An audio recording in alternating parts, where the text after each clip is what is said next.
The circle of fifths offers another way to look at this. Probably one of my least favorite pedagogical tools. I see it used so commonly. I'm surprised to hear you say that you don't like it, but... Yeah, I mean, my problem with it is... Hello! Hey, Ben! Howdy, howdy. Hello. Here we are. Yeah. We made it. In an intense period in your life. Yeah, it's been kind of a difficult and or just super busy month or so since we last met. But what my practice has looked like is that a little bit of guitar, a little bit of piano on most days. I have done a little bit of scattered musictheory.net homework, and I feel like my note identification is at a place where it has never been at before. Even just this little bit of practice has felt really impactful in that way, which is great. Overall, in the music theory zone, I'm really interested to understand scales, intervals, and chord relationships better. Well, let's definitely do the stuff that you're interested in. That's always a good thing to do. Going with the grain of your passion and taking advantage of that fact that you care. Music theory and better understanding of scales, intervals, chords, all of that. Let's start with that. First, I want to see how the chord identification looks when you're working on it. So I'm just going to share my screen here, and I just kind of want to go through some of these with you. Okay. So what's this? Okay, well, like I said, what's gotten much easier for me is the note identification. So, I can tell you the first note is an E. So if that note is an E, then this next note on top of it is going to be a G. Wait, hold on, no. It's a G.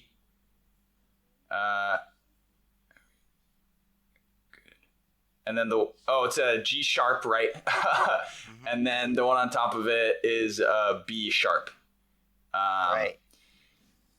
And then we also have the sharps over here saying which notes are going to be sharp all the time, which is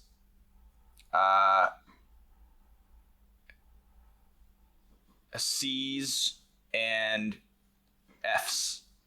Right. And there was also one. We don't have to get to this now, but there was like a half.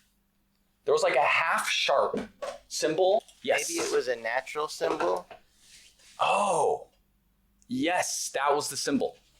Okay, cool. Yeah, that means even if the key signature said it was sharp, we're gonna make it natural. Oh, so F okay. Natural. Cool. Would look like this with the natural symbol.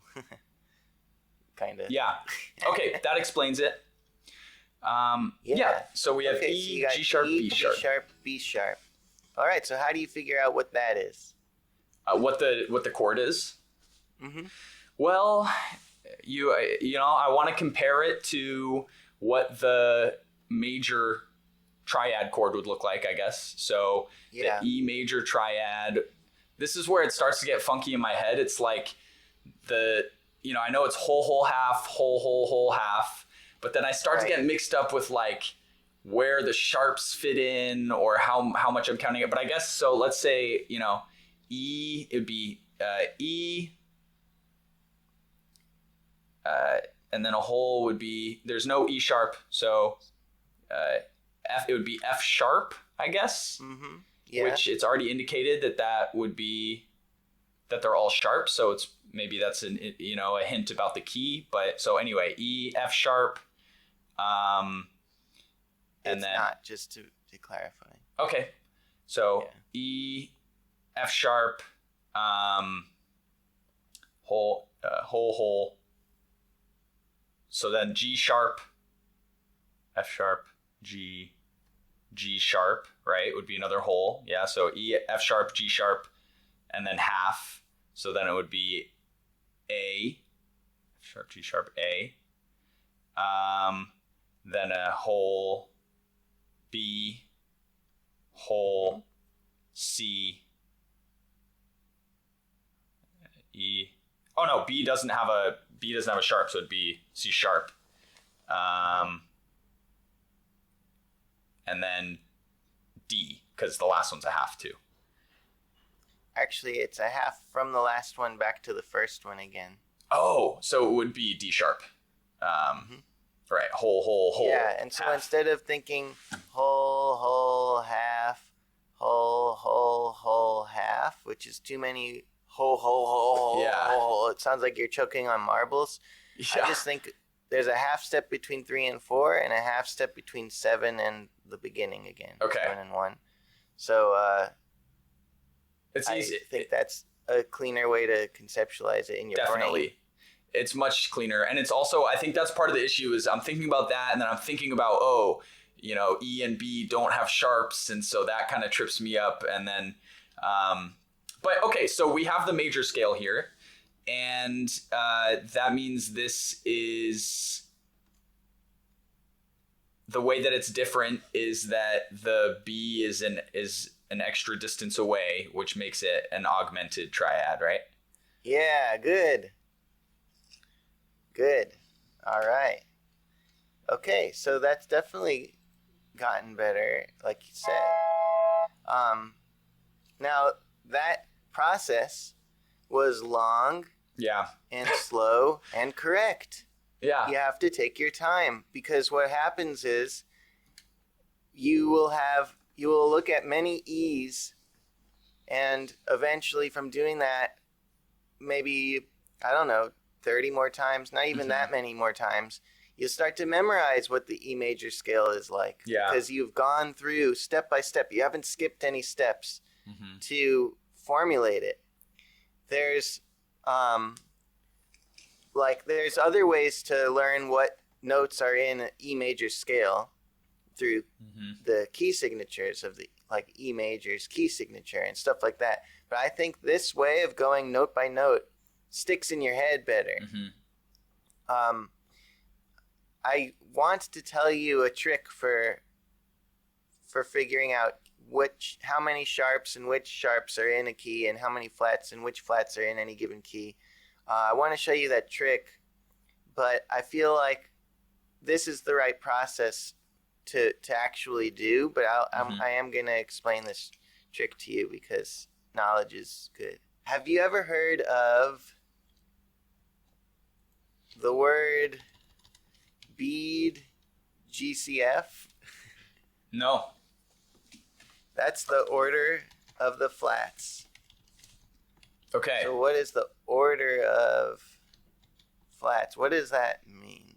All right. So this is the key signature of F major. This is B flat major. This is E flat major, etc. Those are key signatures for flat keys. And when there's only one flat, it's always just B flat. And when there's two flats in the key, it's always B flat and E flat. And when there's three, it's these three: B flat, E flat, A flat, and so on. In other words, there's an order. As you add more flats to a key, there's an order of the flats. How they, like, you don't have a key in the major scales and its modes. You don't have a key that's just G flat and everything else is natural, or a key that's B flat and A flat, but E's are natural. Like, if you're talking about the major scale and its modes. Oh, okay. So it's outside of the major scale, which is generally what we're talking about. Okay. When we're talking about the circle of fifths and we're talking about the order of flats, it's referring to the key signatures that are most common, which are just like the major and major and minor, which just major basically. But yeah, that there might be. I have memories of times like playing microtonal music where the key signature actually had like microtones denotated in it. So I do think, from a modern sense, people do write custom key signatures. But when we're talking about BEAD GCF, that's the order of the flats: B flat, E flat, A flat. So once we get to all seven notes are flatted. It looks like this, and that's a B flat, E flat, A flat, D flat, G flat, C flat, F flat. So if you have all seven flats, it's BEAD GCF, and that's the order of the flats. So if you had a key signature with just 5 flats in it, which flats would be in it? B, E, A, D, G. Yeah, and if you had a key signature with just 2 flats in it, which would they be? B and E. Yeah, exactly. So now, if I were to tell you the name of the key is the second to last flat? I was just about to ask that. That's nice. Okay. I So like that. if the name of the key is the second to last flat, what key are you in if there are 3 flats? You're an E flat major or minor? That's the trick. Yeah, It's a trick. Okay. E flat major. It's just a trick because reasoning that out isn't that effective for learning the way that Right. writing out the scale is. But Yeah. it's a shortcut. So if you were to, if I can phrase it differently, what is the key signature of D flat major? D flat major. It has 5 flats: B, E, A, Yeah. D, and G. Yeah. So if you were to write a D flat major scale, it'd be all naturals except BEAD G. BEAD G. Right. So you'd have D flat, then what? Well, we'd have. Oh, does it matter the order that they're written in? Well, it'd be BEAD G are all the total flats, and now we're figuring out the D flat major scale, which will Oh, I see. Oh, okay. So those flats in D there. flat, E flat, F, G flat, A flat, B flat, C. Yeah, you got it. Oh, It's got the 5 flats, B to G in it. B to G. Interesting. So, yeah, that's just another way. If you were to say, and this is, if it's a key with flats in it, the word flat will be in the name, except for F major. F major has only 1 flat. So if I was like, what's the second to last flat in F major? There is no second to last flat. It only has 1 flat in it. Right, because it's at the end and it has. Okay, I see. Interesting. Yeah, it looks like this. That's F major. Oh. Just has 1 flat. So there's no second to last flat. So that trick don't work. Yeah. But every other flat key will have the word flat in its name. B flat major, E flat major, A flat major, D flat major, G flat major, C flat major, F. Well, there is no F flat major because it can't be the second to last. It's the last one. Flat. Yeah. Yeah, exactly. Okay. Yeah. Another way that this is conceived is with the circle of fifths. Not my favorite teaching. Can I briefly ask why do it with flats and not with sharps? Oh yeah, let's talk about that. So the order of sharps is F, C, G, D, A, E, B, and that's simply harder to say. I see. Okay. So we Gotcha. start with order of flats because I can explain that easier. Yeah. But now that I've explained it, Oh, but it's just backwards. BEAD, GCF backwards is the order of sharps. Oh, okay. So there's a different rule for it though. So the rule for flats, for flat key identification, the second to last flat is the name of the key. Then the rule for sharp key identification, the last sharp is a half step below the name of the key. So that's why I start with flats. It's a little bit easier to conceive. Now that we've done flats, it's easy to conceive of this because you understand like how this is working. Right. That's why. So the last sharp is a half step below the name of the key. So if we look at the order of the sharps, first of all, it's going to be BEAD, GCF backwards. So we got F, C, G, D, A, E, B. And if we look at this key, what is the name of this key? Well, it only has one sharp, so it necessarily is the last sharp. And yes. It is a half step below the name of the key. So this is F sharp, which is a half step below G. Right. So is it G? It's not G sharp major. No, it's just G major. It's G major, okay. Because with the sharp keys, most of them don't have the name word sharp in the name. Right, okay. But you can remember the flat keys are just all named flat except for F major. And then the rest are sharp keys. Except C major, which has no sharps or flats. Right. But like, that's kind of why I show flats first. Yeah. There's a lot of reasons totally. I'm realizing.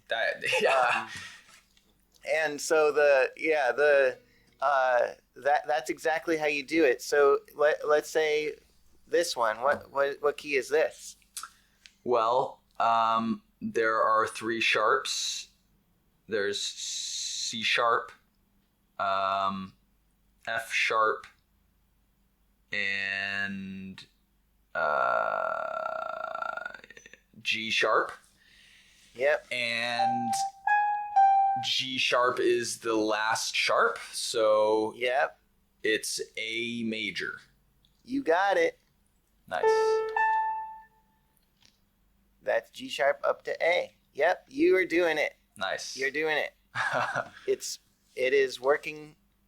You can see how you could get real quick at this. Yeah, totally. So it becomes a nice trick. And it would be ideal for you to learn many tricks. Yeah. And think of this many ways, one at a time, but to be lightning fast, or even better than fast, to be intuitive. Yeah. I think it's a mush of many understandings.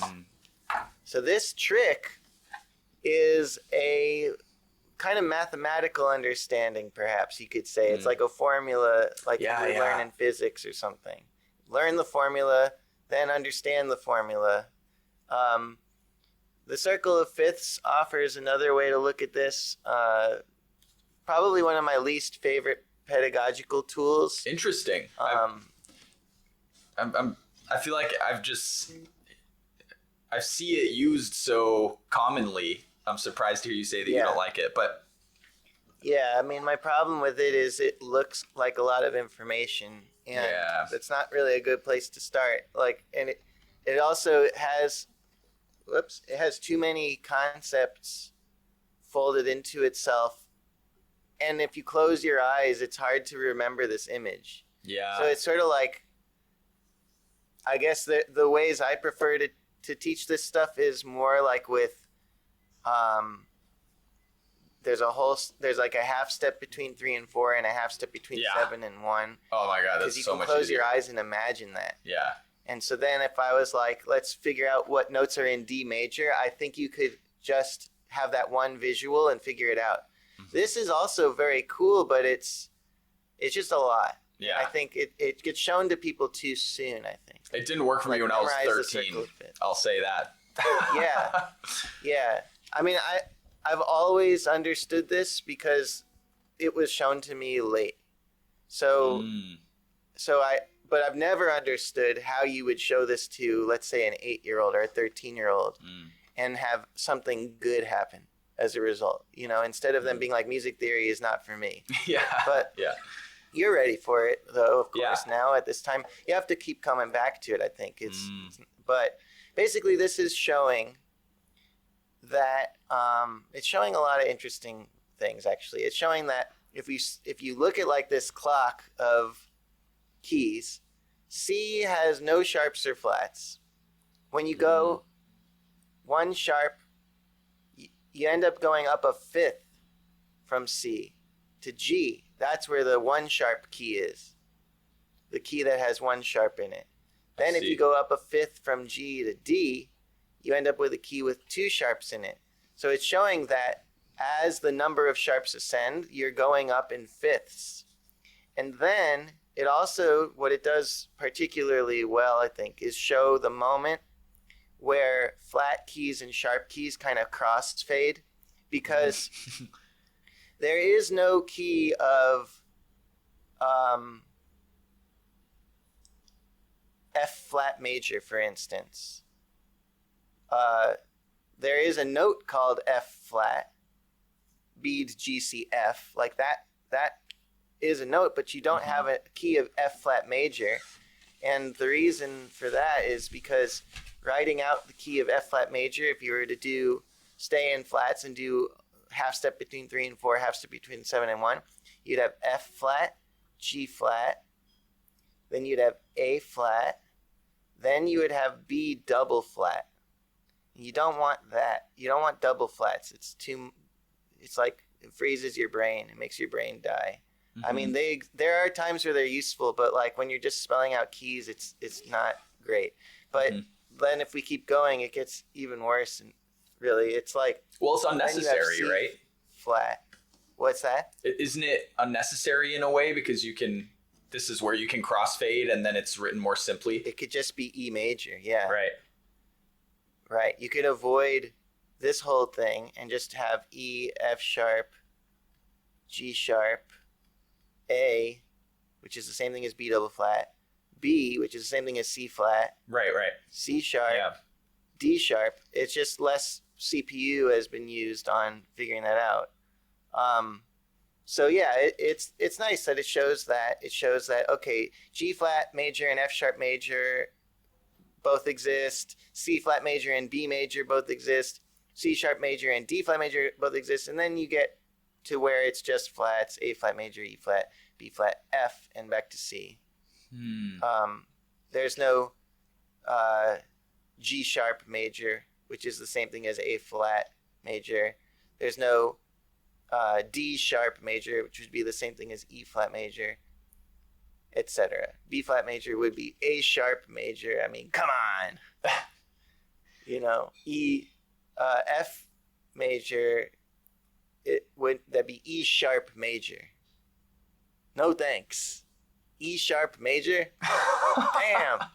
No thanks. Okay. But it does show that it progresses in fifths. I think that's kind of fun to know. Yeah. And then it shows the relative minors. Yeah, those two things I like. So it's like a diagram. What'd you say? Sorry. Those two things I like. I like now understanding, as you explain it, that it's the number of sharps and flats that kind of determines how it progresses with fifths, and also that wrapped into that is how relative minors and majors kind of relate to each other. But I also, even now, can appreciate what you're saying about it feeling like there's a lot of information here. And I'm even only still just kind of like hanging on with the sort of like flat and sharp denotations and how they sort of overlap. And it feels like there's a lot of this sort of number math that happens underneath, which I'm actually really compelled and interested by. But it's not something that I can really just look at and grasp intuitively without doing the thing that we did at the very beginning, which is like working out what each scale is and doing that a bunch of times until my brain sort of has this number math, folding in. But I think that like the distance from going from looking at this to being able to do the chord identification on MuseScore is more of a leap than the way we were doing it, the way that we've been doing it. Even though both are kind of slow. I think there's good slow and there's like, I wouldn't call it bad slow, but it's like, I think there's slow that makes you faster and there's slow that's always kind of slow. Yeah. And so the slow that makes you faster is the slow where you are figuring out something and not just memorizing something. Like when you're thinking, what is a whole step from E? And then you're thinking F sharp. Right. You're like going through a process of counting or whatever, remembering the half step between E and F, and you're learning E to F sharp like the way you would learn how to read a word or something, where exactly. you like know how letters sound, and not just like remembering what words look like they're pictured. Knowing the sounds of the letters. And so I think that's why it's good to take your time and do exactly what you did there. Well, I'll say really briefly too. I think one of my problems is that often I was trying to just do it in my head. I have it up on my phone, or I'm noticing now, and part of the reason why I think it was good when we did it together the first time and why it's going well now too is just to have you writing it out like that. And I'm like, dude, I gotta have like a piece of paper and a pencil next time I do it, you know? So yeah, that doesn't hurt. And it's funny because with what I'm saying about how the slow thing where you figure it out, how that's like a really good way to get fast. At the same time, flashcards are good. And it's like there's no bad way to learn. It's just a teacher's job, I think, is to give you an optimal order, but not to like exclude. So it's like, I think the first thing to work on is half step between 3 and 4 and 7 and 1 when you're figuring out what kind of chord this is. I think that's the first. Well, the first thing is knowing which letters you're looking at, what note names you're looking Which at. I can do now for the first time. Yeah. And the second step is like figuring out the major scale and then comparing it. That's my ideal order from a pedagogical standpoint. But it's still great to learn the trick, and it's still great to learn the circle of fifths and try to like memorize what that is saying about fifths. And so really all this stuff, anything is good. And writing things down in flashcards is also good. So, all right, for next time, keep identifying chords and spelling out the scales to the major scale.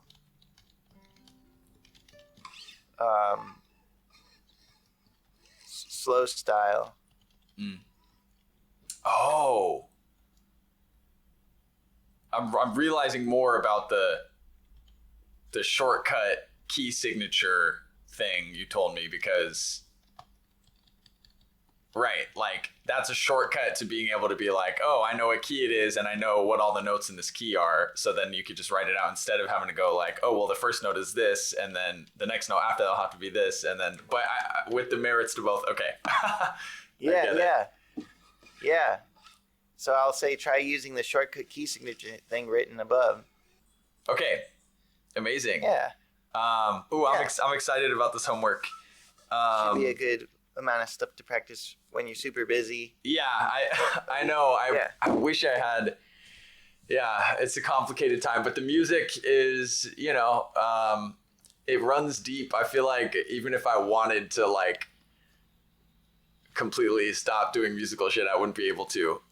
God forbid that ever happened. But yeah, it's definitely it's nice to have I think the reason why it's nice to have the flexible homework is because I always have the spark and the interest, but the energy level is at times questionable. Awesome. Thanks, Ben. Good luck out there. Have Thanks. a good week. You too. All right. See you soon. Thank you. Bye. Bye-bye.